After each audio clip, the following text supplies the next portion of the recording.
अस्सलाम वालेकुम। लाड़ा बादशाह व्लॉग में आपको खुश आमदीद कहते हैं। हमारे उर्स की मेले की तैयारी चल रही, चलो आपको दिखाते हैं। लो जी साढ़े मजहब साहब लगे हुए हैं मनियारी की दुकान लगाना। ठीक है, ये मनियारी की दुकान लगेगी।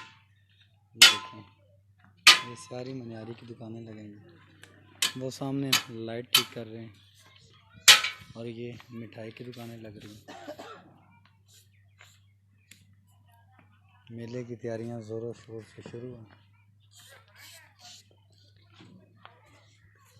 अभी तो दुकानों की शुरुआत हुई है।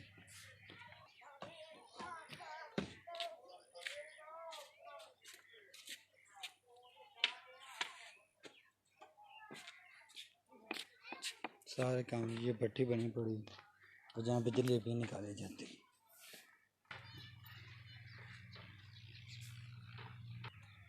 मेले की तैयारियां ज़ोर शोर से शुरू।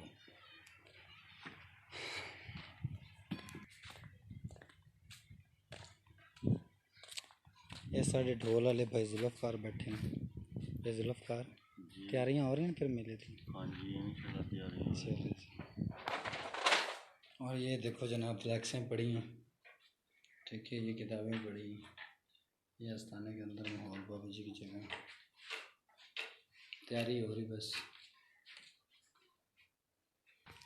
अभी ये जो बोर्ड पड़ा मैंने लड़के को भेजा, वो लेने गया अल्फ़ी और इसके ऊपर लगाते हैं इंशाल्लाह। नया बोर्ड फ्लैक्स अंदर पड़ी, ये जो लकड़ियाँ उतारी। तो लो जनाब, अल्लाह खैर करते हैं इंशाल्लाह। अभी बाकी का जैसे जो माहौल होगा मैं आपको दिखाता रहूँगा। तो अभी मुझे इजाज़त दें। अल्लाह हाफिज़।